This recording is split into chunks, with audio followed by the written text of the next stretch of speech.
Call it December 10th commission meeting to order, or December 22nd. Sorry about that. Reading the bottom line. First item on the agenda would be review of the December 10th minutes. Any changes? No change. Stand as written. Next item on the agenda, financial statement for November 2020. Good evening, Commissioners. Kim Rupp, Director of Finance. This is a financial summary of revenue and expenditures for the month ended November 30, 2020. Revenues in November totaled $1,624,733. That's a decrease of $566,000 when we compare to this period last year. Some notable areas of increased revenue: miscellaneous revenue for the airport fund was up $40,200 due to the CARES reimbursement that we're getting. Airport improvement federal grants were up $114,000 for continued reimbursement on the airport apron rehab. Transient guest tax increased $309,970. That was simply due to timing of the receipts. Year-to-date, transient guest tax is down $248,000 or 20% when we compare to 2019 actual. Miscellaneous revenue for new equipment reserves and parks improvement increased $40,850 for items sold on Purple Wave. This included the 1998 fire truck, a Prius, pickups, and miscellaneous equipment. Some notable areas of revenue decrease. Bulk of the decrease mentioned above is due to the timing of receipts for the sales tax distribution from the state treasurer. That deposit this time wasn't made until December 1, and that's about $900,000. So you won't see it in this report. That's why that bulk of that is down. Residential and business water consumption fell negative 14.5% and negative 27% respectively. Water revenue was off 8.6% with conservation down negative 65%. Year to date, however, water consumption is up 2.5% with the total water revenue up 5%. Expenditures in November totaled $1,984,808. That's an increase of $131,387 when we compare to 2019. Some areas of increased expenditure: health insurance and employee benefits increased $153,810 as the remaining premium for 2020 was paid this month as opposed to December a year ago. Parks improvement projects rose $18,650 for concrete work accomplished at the Pickle Schmidt Sports Complex, and that includes a cost share with the Hayes Rec. And the purchase of replacement polycarts increased solid waste reserves $9,400. Some notable areas of decreased expenditure: you'll notice significant decreases in expenditures for the airport and airport improvement funds illustrated by negative postings. That's that CARES reimbursement. This time, this time about $130,000. And the purchase of SCABA air compressor for the fire department at this time last year reduced new equipment reserve expenditures $35,000. Excuse me. And so, keeping in mind that we didn't receipt the sales tax till December 1, I went ahead and threw that into the November report. However, month-to-date general fund sales tax collections were at $612,303. That's a decrease of $49,457 or 7.5% compared to last year. Year-to-date collections are at $6,991,270, up $244,585 or 3.6%. The 6-month average is at 2.98%, which was a slight decrease when compared to a year ago. The report of top 10 quarter-to-date sales tax collection by classification was down $46,648 or negative 2.2%. The areas with largest decrease included new and used car dealers and the accommodation.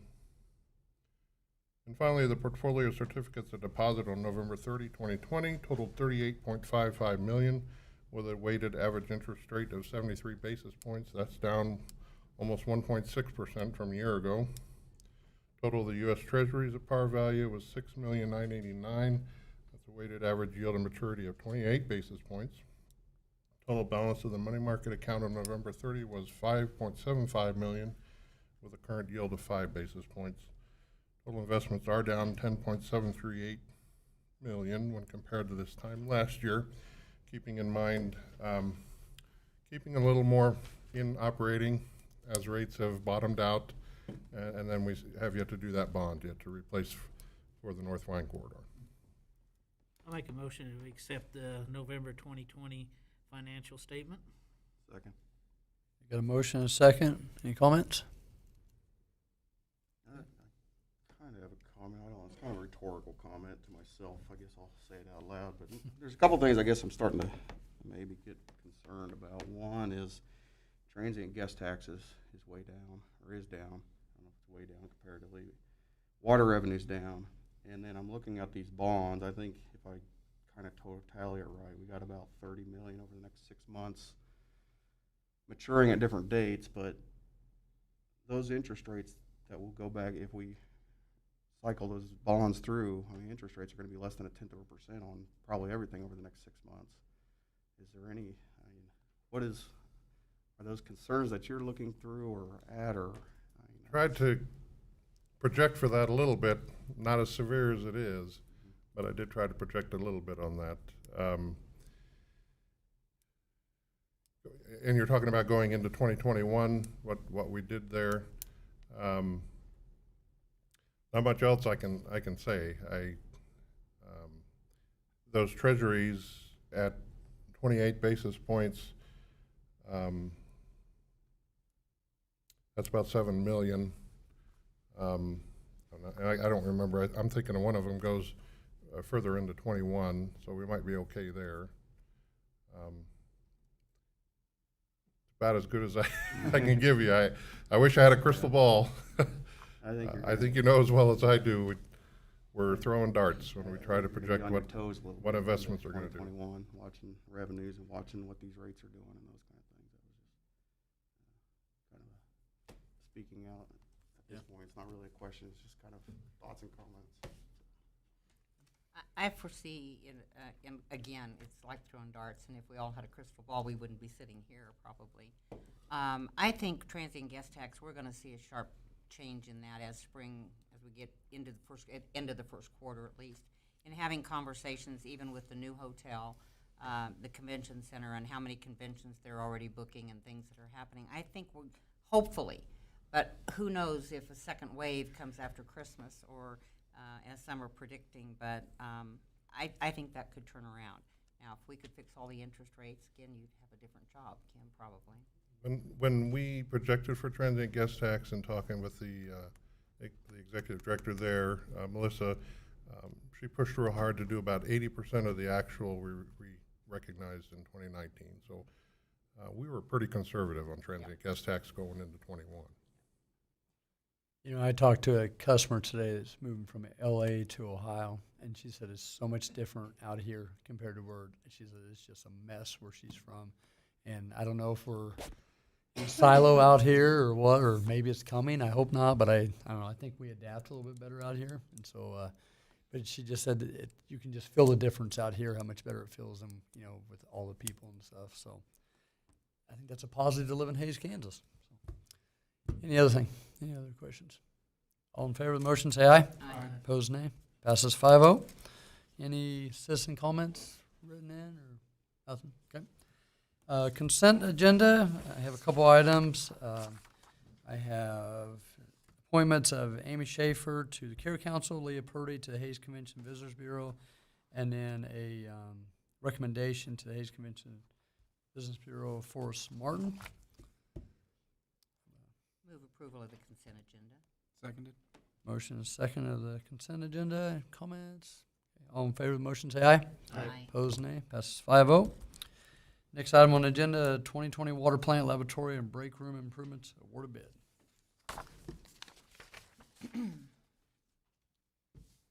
Good evening, Commissioners. Jeff Grisman, Director of Water Resources. All right.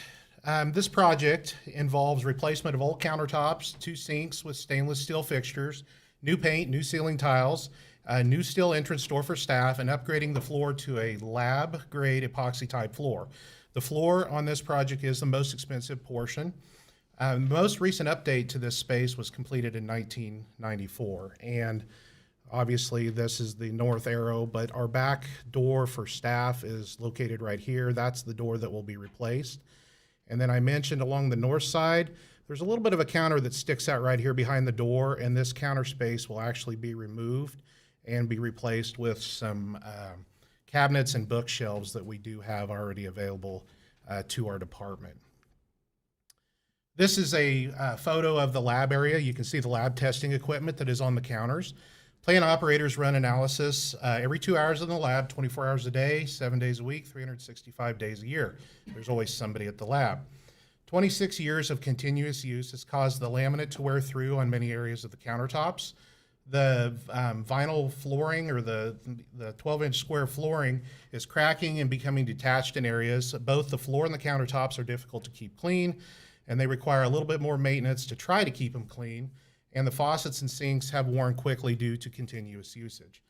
Chemical-resistant countertops and a lab-grade floor will require less maintenance and provide the operators with more time to devote to operating the plant, testing of water, and less maintenance on those areas. This is another photo that's very similar, but I wanted to include it so you know that, and the general public knows, is that our break area is actually part of the lab. It's on one side of the lab. So you will be able to see in this picture, there's the lab sink, and this is the sink for staff that they use for the break area. So those two sinks will actually be replaced. This is a couple different photos of some sink areas. You can see that the countertops are in pretty rough shape, as well as the fixtures themselves. Like I said, one's for the operator to use when they do their testing, and the other one is for the break area. Those will be replaced with new steel or stainless steel drop-in sinks with new chrome fixtures. All the plumbing that is underneath it that's been probably replaced a few times over the years remains, and it won't be replumbed or anything like that. This is the kind of a couple examples of what the flooring looks like in the lab. It will be removed and replaced with that epoxy. It's called an epoxy quartz floor, and it's very similar to the exact floor that we have over at the lab at the new wastewater treatment facility when we did those upgrades. So staff is pretty excited that we may possibly get that if you choose to pass this on tonight. That floor is more suited for lab environments and does require less maintenance, and so we do not have to wax this type of floor any longer. I did mention last Thursday the ceiling tiles will also be replaced as part of this project. The metal fixtures will remain, and those are fine. Back in 2017, when we replaced the lab over the main portion of the water plant, this portion was also replaced. So we did not obviously remove those tiles and replace them back then, but we would like to do that with this project. And new tiles will also brighten up the work area. Light fixtures and ceiling fans that are currently there are just fine, and they will remain in place. So that will be very nice. An RFP was advertised on the city website. It was put on our notification system for an RFP release and sent directly to 5 local bidders. The project was shared on it's called Construct Connect. It's a national bidding website. One bid was received from Paul Wertenberger Construction of Hayes in the amount of $38,000. That bid that was submitted by that company was reviewed by our staff and has been determined to be the valid bid, meeting the expectations of our RFP requirements. The current schedule from the contractor would have them beginning work on February 3rd of this next year, and they said it would probably take approximately 1 month at maximum. And we would continue to process work in our lab just as we normally do. We can move things around on different counter areas that are not being used. We can relocate break areas to another area of the facility temporarily, and we would continue to not skip a beat on our projects. The financial consideration for this project, you will notice in the 2020 budget, contains a project sheet for this project that we had been planning for some time. And it has a budget of $40,000. The $38,000 cost would be coming from the projects line item on the water production and distribution budget. So tonight you have 3 options: to award the bid to Paul Wertenberger Construction, direct staff to another option, or do nothing. And our recommendation is to award this project to Paul Wertenberger Construction. And this is the action that I would request. I move we authorize the city manager to enter into a contract with Paul Wertenberger Construction, the amount of $38,000 for the completion of the 2020 water plant laboratory and break room improvements to be funded from the projects line in the water production and distribution budget. I'll second. Got a motion and a second. Comment? Jeff, would you reiterate what you said last week about sending out RFPs for 5 local contractors, but only one bidding. Would you explain? Yeah, Commissioner, thank you for reminding me of that. Last week I had mentioned that in conversations with local contractors, I made quite a few phone calls, said, hey, this is our project. I'd like to send you the RFP. I was able to send it to 5 bidders, but for the most part, talking to a lot of them, with CARES Act funding and the pandemic, there's been a lot of construction going on, both commercially and in homes. I know we've been getting updates internally from Public Works Department about all the permits that are being pulled for the construction. So a lot of these folks were basically stating, Commissioner, that we wouldn't be able to get to it for a couple years into another summer. And so we were very fortunate to get a bid back, I believe, on this project because of how busy contractors are. Thank you, Jeff. Jeff, you said the light fixtures there currently are working just fine. Are those Yes. LED or those flash? Those are LED. They are Yes, LED? those are fine. Those LED are perfect condition, so we have no problems with them. You think in the future we'll plumb in water? Because you bring the water, I mean, somebody in the lab goes up, gets samples and brings it down to be tested. Yeah, so I'm sure in some brand new state-of-the-art labs, they may have the water routed to the lab so they don't have to go out and obtain samples. But our operators do go obtain samples from different areas of the production process for water. And that also is a good opportunity for them to walk through the plant to see what's going on and to make sure equipment's functioning properly. But we actually go get samples from other areas of the plant. Anything else? All in favor of the motion, say aye. Aye. Opposed, nay. Passes 5-0. Next item on the agenda, 2020 water line improvements awarded bid. Good evening again, Commissioners. Jeff Crispin, Director of Water Resources. This is a map of the city of Hayes showing the general location for the water line project for the 2020 budget year. And in red with the yellow lines right there for the water line, that is south of 27th Street and east of Hall, just to kind of get you orientated with the area of the town. This is a closer view. This project consists of replacing old 4-inch water lines that run along 19th Street from Hall over to Walnut, as well as along Elm Street from 17th Street up north to 23rd, and then over to Canal. And that's what is highlighted on this visual. This area has been a concern for some time due to water quality issues. The water quality issues basically could be lower chlorine than you normally see, the chlorine residuals. Those can vary throughout parts of town. High frequency of water main breaks. Definitely 19th Street is a water line break area that we've seen quite a few leaks over the last 10 years. And also as well as lower fire flows. Lower lines or smaller lines and lower usage also can have those. If you see a fire hydrant that has a red top, that it's painted red, that's called a redhead fire hydrant. Basically, that's a lower flowing fire hydrant, and when you upgrade the line to a larger line, that will increase the pressures and make those fire hydrants flow a little bit more than we see currently. This is another view. This is 19th Street, basically from Hall Street all the way over to Walnut, with both both sections on 19th Street and as well as along Elm. The new line will go in. The new service connections will be made to the meter locations, and we will not have anybody without, we will, as we do with previous projects, we will make sure that it's done in a manner that they would not be without water.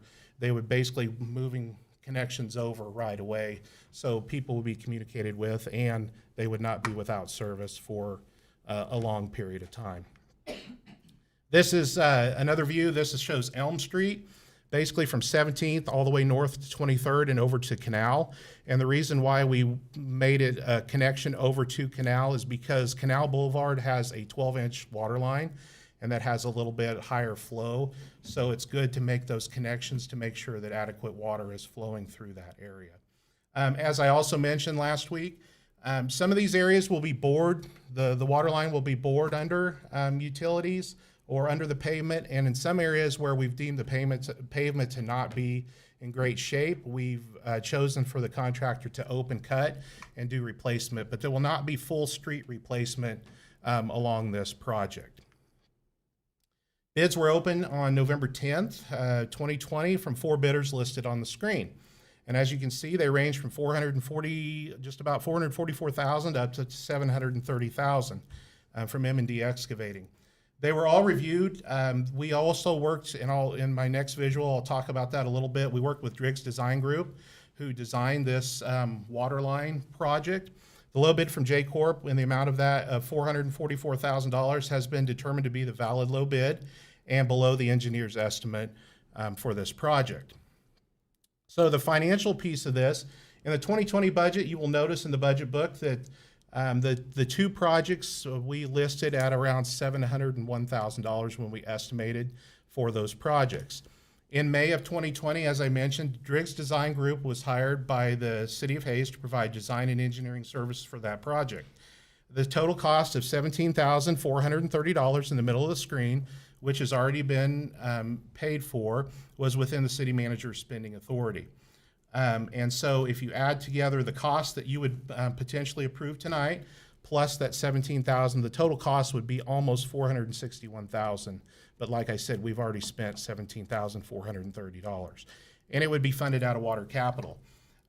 You will probably remember too, I talked about last Thursday, in the last 2 years, J Corp's numbers have come in very aggressive, which is definitely nice to see. But what we want to make sure, well, go back to that. We've been very happy with their work. The 2019 project, they replaced 19th Street from Allen to Vine. They replaced a section of Milner from 5th to 7th. They replaced 12 new hydrants, or they replaced or added hydrants, and we had a total of 12, and then a gate valve in front of the water plant.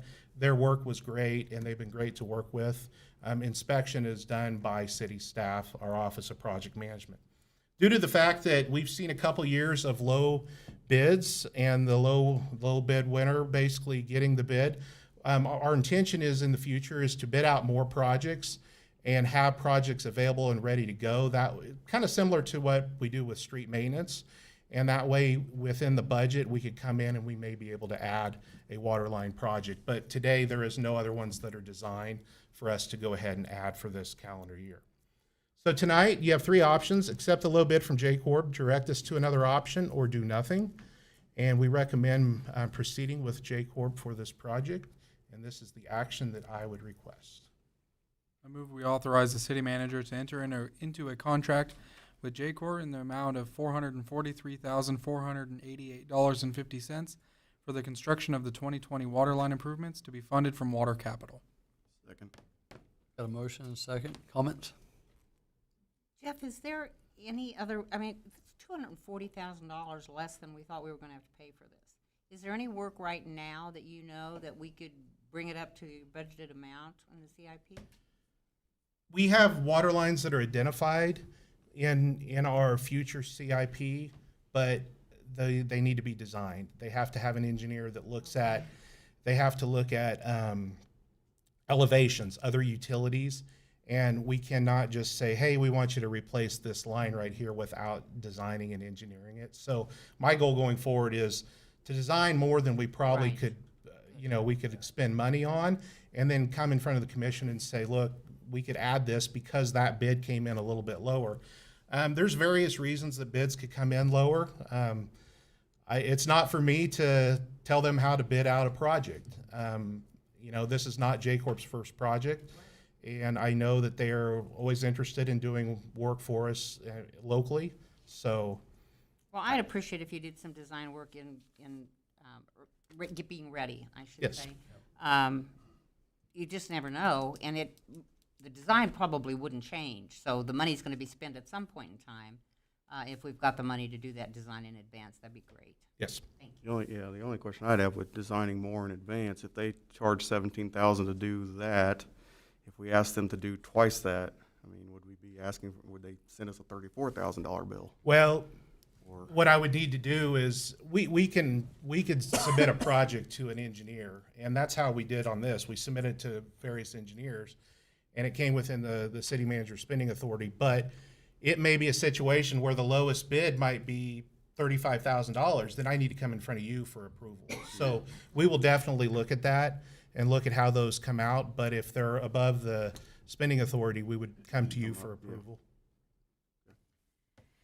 Jeff, you mentioned that we've been replacing these water lines over the past few years, and the reason, another reason that we are doing this is because of our ISO rating, insurance rating, that this all factors into each year our ISO rating so that we can keep that low for everybody within the community. So it's not just directly benefiting the people where those water lines on, it's benefiting everybody within the city with their insurance rates. Absolutely. Chief Hagens and I, we meet quarterly and talk about projects. We talk about hydrants. We talk about the flushing program that they have, and we look at hydrants that maybe aren't performing well.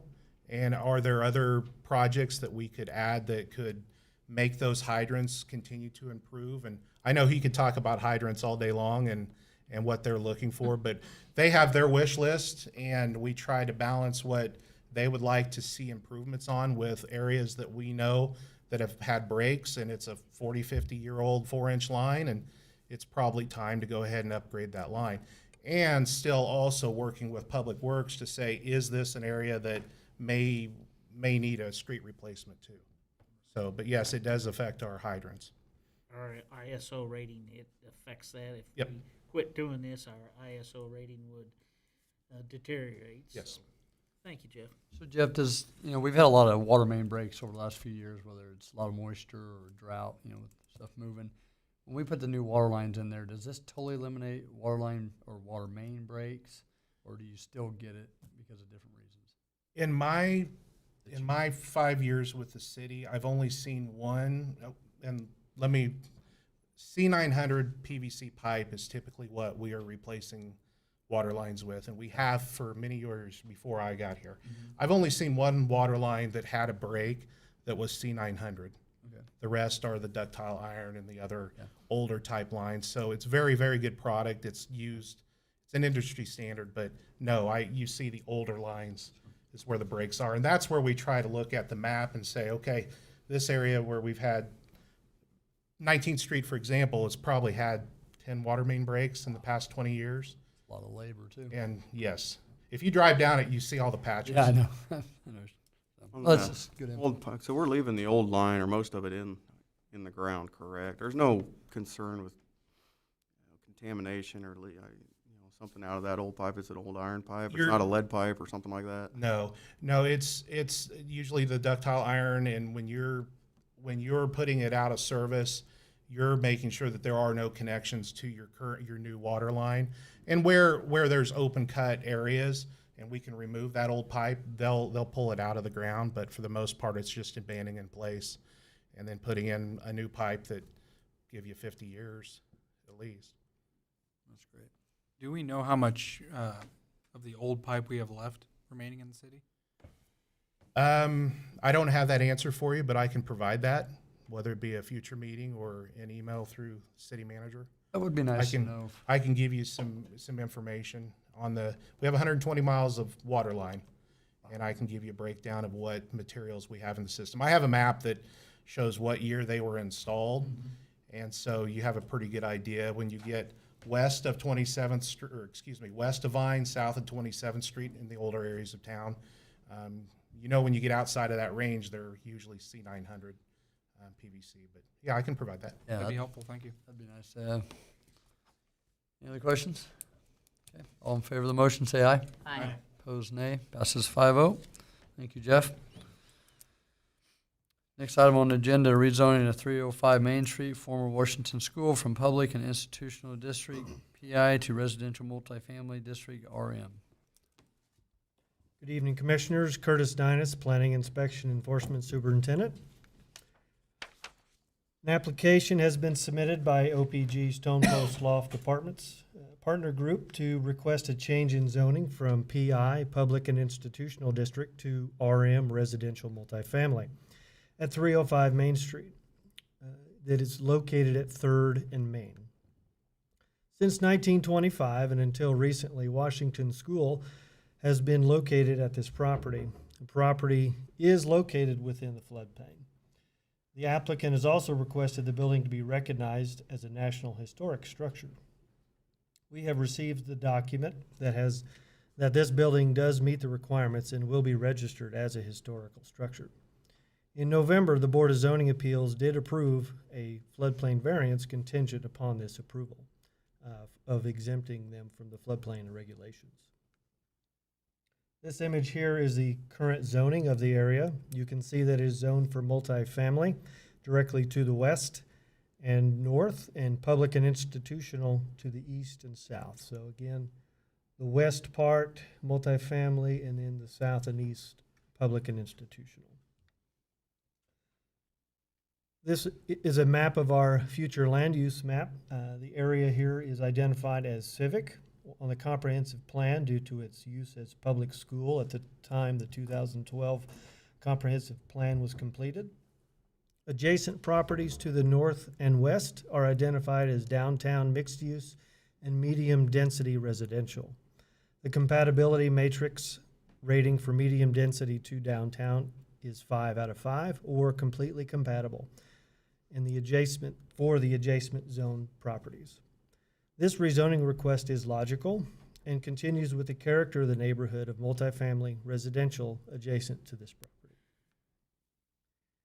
This is a slide showing the zoning uses allowed by right. These are the limited uses within the RM district with compatibility requirements that are approved by staff, typically dealing with design, parking, or buffering requirements for landscaping. Here are the special uses for the RM zoning district. These uses do require a Board of Zoning Appeals approval, so the adjacent property owners will be notified of this request if somebody does come forward. Options tonight that you have is approve the rezoning request from PI to RM as recommended by Planning Commission and staff. Send the request back to the Planning Commission for further consideration with specific basis for review, or deny the rezoning request from PI to RM, and that requires a 2/3 majority vote. Our staff's recommendation, as well as the Planning Commission, recommends approving this rezoning request from PI to RM. And this is the action requested if you so choose. Are there any questions? I'll make a motion that we adopt ordinance number 3993, approving the change in zoning from public and institutional district, PI, to residential multifamily district, RM, for the property located at 305 Main Street. Seconded. Motion and a second. Any comments? First, I'd like to reiterate our discussion from last week that any other buildings built onto this property would be subject to floodplain ordinances. Is that correct? That is required. That is correct. They would be required to typically be elevated above the base flood elevation. So this is just for that building itself. Correct. Thank you. And Curtis, you talked about last week the potential for the owners to split the lot. Are they going to split it after the rezoning? Or are they only rezoning the current area where the structure is? It'll be after the rezoning, but After it'll be typically with where the structure is located and then what's left to the west. Will continue to be RM once they split it. Yes, this whole parcel, again, they're rezoning this parcel Right. as one. It'll be residential multifamily for another potential property to be used as multifamily in the future. I just wanted to express my appreciation to the Overland Property Group as well as the school district. As we know, this was an attempt a year or so, 2 years ago, I guess, almost now, to do this, and the historical tax credits weren't available for the Overland Group. And they stayed with it and knew it was a good project, and appreciate them coming to Hayes. Their properties in town now are exceptional, and we wouldn't expect anything less out of this one. So we're really glad that they hung in there. They also will qualify for the neighborhood revitalization rebates. So obviously, the school hasn't had the same, Right. taxi income, but for 10 years now, they will get that tax rebate. Really happy about it. That's Thank good. you. Good to see that building, something going on with it in the future. I think it'd be good. Okay, all in favor of the motion, say aye. Aye. Opposed, nay. Passes 5-0. Thank you, Mr. Dinas. Next item on the agenda, Airport Apron Rehabilitation and Beacon Replacement Design Agreement.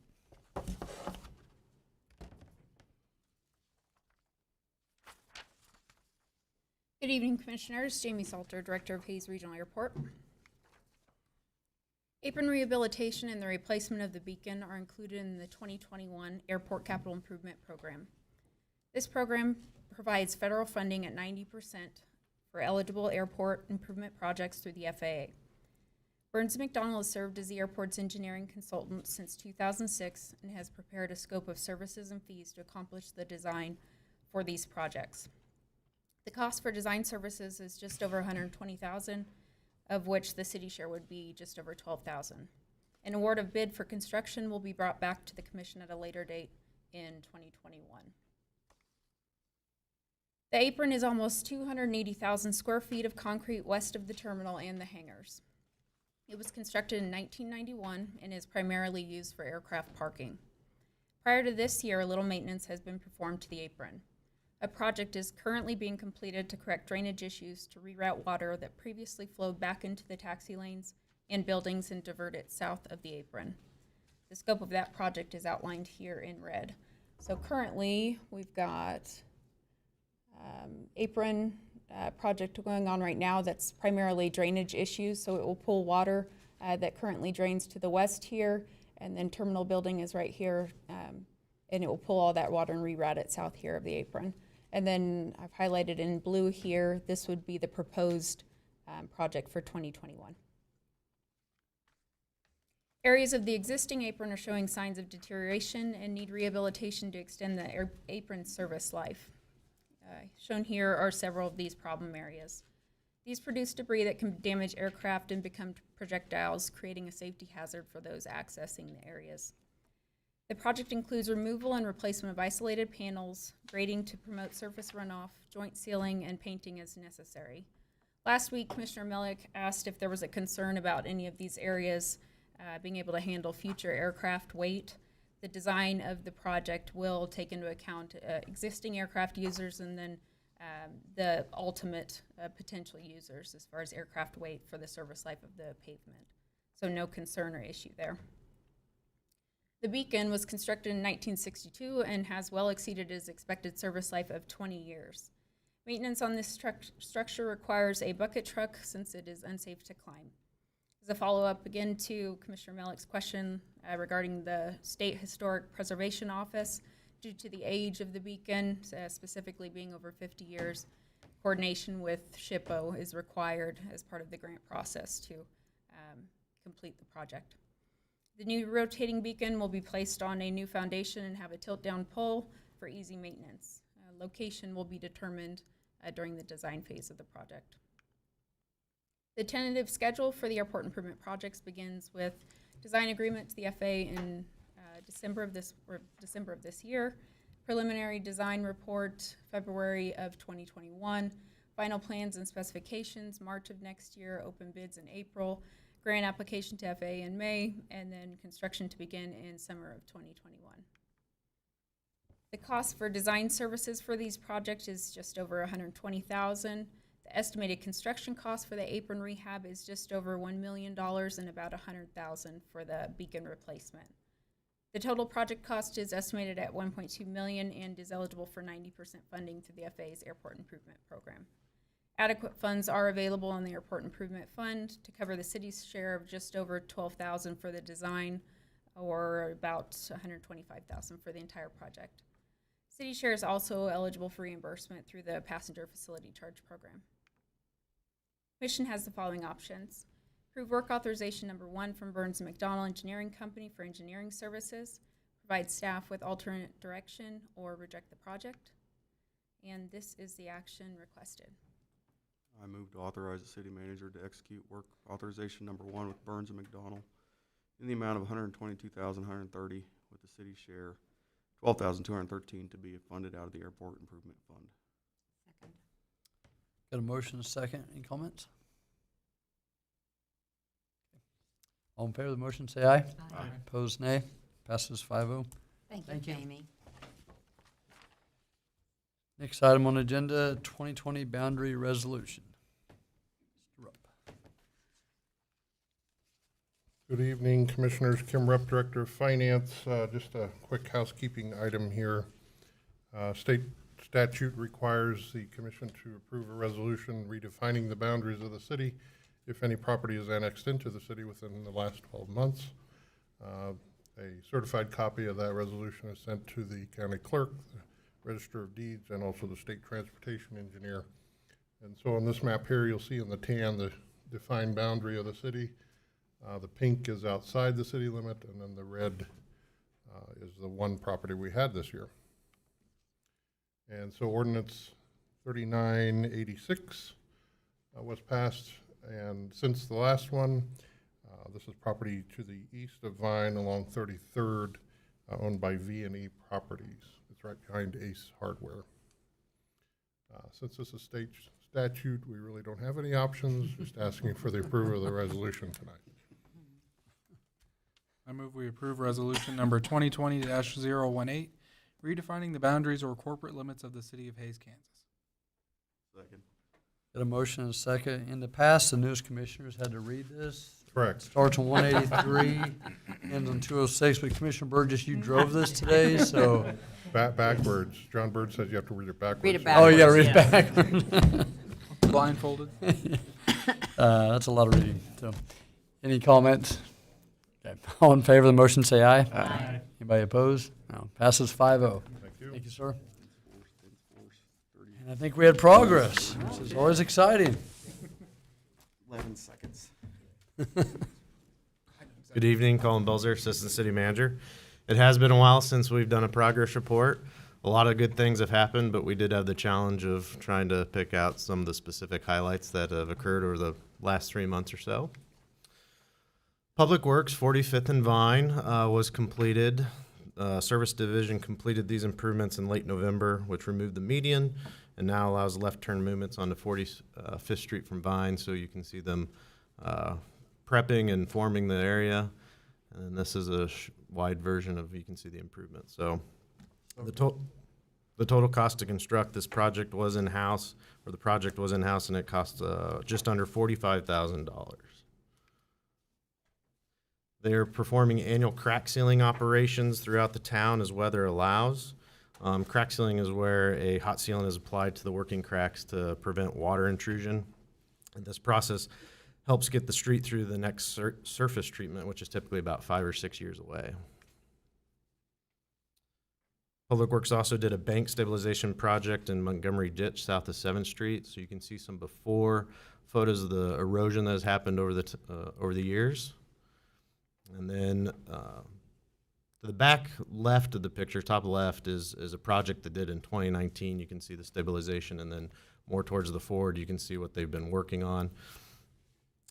Some work left to do, some backfill using specialized equipment that's actually owned by a local private contractor, so that should be completed in the next few weeks. In parks, they've planted numerous trees, 28 trees in Rolling Hills Park, 18 trees in Frontier Park, and 20 at the sports complex. Varieties of all sorts, cottonwood, oak, hackberry, etc. They also found time to repair the cemetery maintenance building, trim and soffits, and painted the building to make it shine up. IT, so this was part of the CARES Act, the fiber project. To the casual, I mean, you can tell a lot of stuff happened there. So the before, you could see what it was like without fiber to the building, and to the right, you can see all the equipment that was required to have fiber there. It is operational. Our firefighters can now access all the records that they can if they were here at City Hall. And then another project that was CARES related is our data center. So this is in City Hall. This is Chad's fear and best thing about the city is you can see it's elevated because we do have flooding sometimes in this building, so we're trying to protect that equipment. Interestingly enough, we also have water pipes that are in the ceiling above us, and then in case the roof would fail. So he worked with a local contractor, put together somewhat of a canopy, so if that were to ever happen, water would not impact his equipment. Chad had to be really happy over the last few months.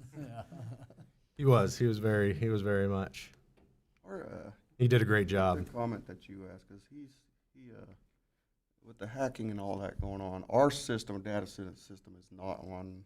I don't know what it's called. We But don't have that, Yeah. that P, And that- he replied to your question about what our, if we're worried about hacking and those things, and we're not on that system. I think maybe the general public might kind of like to know that. Yeah, Our really, I system's think not it would be good, because that's a very good point, Commissioner, because there's so much in the newspaper now. It'd be nice for the public to know we don't even have that particular program, so couldn't afford it. That was a good thing. That was a good thing. Definitely, we can work with Chad in the IT, and he does a great job. He really does, and he owns that IT. I mean, I know he sleeps it at night. He really, really owns it, and that's appreciated. CVB was able to attend the Hilton Garden Inn ribbon cutting, and they put together an ad campaign to encourage holiday shopping. It's on social media, TV, and radio in the Hayes retail pool area. The Department of Water Resources, something that the city was able to take advantage of partially through CARES Act, as we began testing wastewater for COVID traces. So this chart kind of shows what Jeff has been tracking. The blue line is positive cases that we've been reporting as Ellis County, the numbers that come out, and the yellow or orange and the gray are the actual material that is tested. The city does not interpret this data, we merely collect it. And we've been sending this off to the state, and we've been sharing it with the county as well. The University of Kansas is working with the state to interpret a lot of this data, so we're just supplying it. The state has informed Jeff Crispin and the city that we have one of the most complete data sets that's out there in the state of Kansas. So this was just talked about roughly at the airport. The South Apron drainage project has occurred. You can see where they've had to rip open some panels, put in the storm drain, and then put the panels back. This is as part of the CARES Act. All these AIP eligible items are covered 100%, and the total estimated cost is about $1,112,000. They also did some pavement marking restripe projects kind of associated with the apron drainage project. You can kind of see the before and after what some of those pavement markings were like. The project is roughly $322,000, and it's reimbursable through the Airport Cares grant, and this is substantially complete. Project management, J-Corp completed the reconstruction of General Custer from 22nd to Centennial. The work took about a month, and it was part of our street maintenance program and cost a little over $200,000. The sanitary sewer point repair.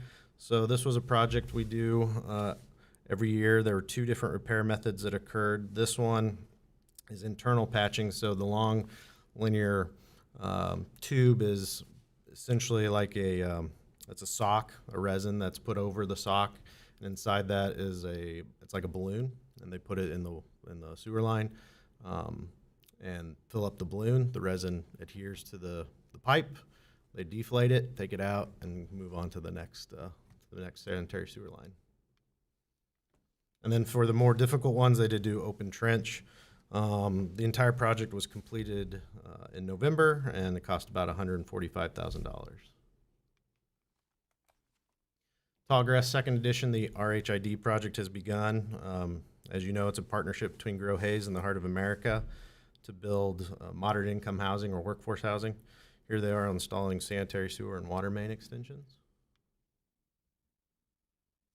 The Exit 157 development currently has services installing new sanitary sewer mains and manholes along US 183 bypass. Construction has been a little challenging. They've had groundwater issues, and then you can see the picture on the right where they're very close to some other utility lines, so Midwest Energy's out there taking care of their pole while they do that. As of December 11th, they've installed approximately 2,000 linear feet of the 5,000 linear feet of sanitary sewer main to reach the new development. And then since it's been a while since the last progress report, we've prepared a series of kind of aerial photos to show the progression of the 32nd Street roundabout. I did want to point out, I think we all know here, but the semi you can see, it's kind of going over that apron that is designed to do that. So in case you ever want to be a truck driver, you can sure take that radius like that.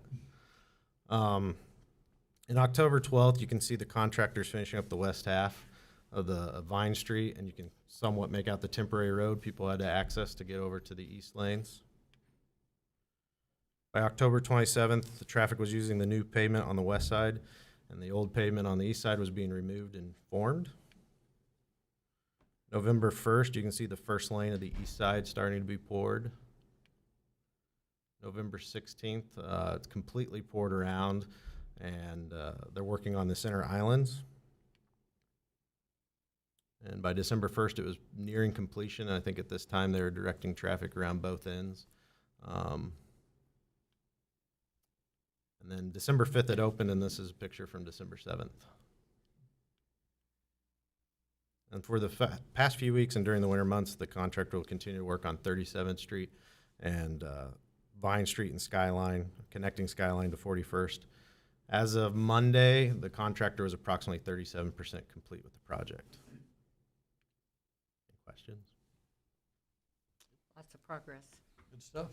Thank you. All right, commission comments. Commissioner Melick? First, I'd like to wish all citizens of Hayes Merry Christmas and a Happy New Year, and then especially for all of our hardworking city employees. It's been a trying year, and we appreciate everything they've done, and also Merry Christmas and Happy New Year to my fellow commissioners. Thank you. Burgess? Well, I'll say the same thing. Merry Christmas and Happy New Year to everybody, fellow citizens. It's been an interesting year as a first-year commissioner. I'm actually looking forward to next year already with it. So, thank you. And Commissioner Reuter? Yeah, I agree with Mike. It's been an interesting first year for sure. Yeah, Happy New Year and Merry Christmas to everybody. Everybody have a safe end to 2020. Let's get 2020 behind us and let's get 2020 going, or 2021 going. Don't start 2020 over again. God. 2021 can get going, and let's make it a good year. I think it was interesting for however many years you've been sitting on this commission, and 4 years has been most interesting year out of 4 years. I wanted to reiterate what Commissioner Melick said. I want to wish everyone a very Merry Christmas and a Happy New Year. But very, very sincerely, I want to thank the leadership and our associates in the City of Hayes for everything they've been able to accomplish this year in the middle of everything else going on. We had enough COVID go through city and city employees that people in departments had to pick up and do things that they just stepped up. It wasn't as if you could go out and hire a whole new crew for something. Our people just stepped up. I really want to thank the citizens of Hayes for their cooperation and patience as we've taken on some of the challenges of 2020. Sometimes we tend to focus on the negative, and the positive that has come from our citizens with everything we've done this year has really it's made me feel good to be part of this governing body because there's been a good job. People all over this city have stepped up, but that's just who we are in this community. And I want everybody to know that I really, really appreciate it, and I appreciate being able to serve. Thank you. I don't think I can say much different, but I'll say it again. Merry Christmas, Happy New Year's, everyone. And, I agree with what you said, Toby, your staff, everybody in this community has gone through it, what your staff's gone through, and things seem to, be seamless for you guys, even though I know it wasn't. And, like you said, Sandy, the community of Hayes, everybody's been touched by it. We've all stepped up and we've adjusted, and I think that's why we're going to get through it. And I never thought I would say this, but in a couple weeks, I'm going to be very happy to pass this baton to you.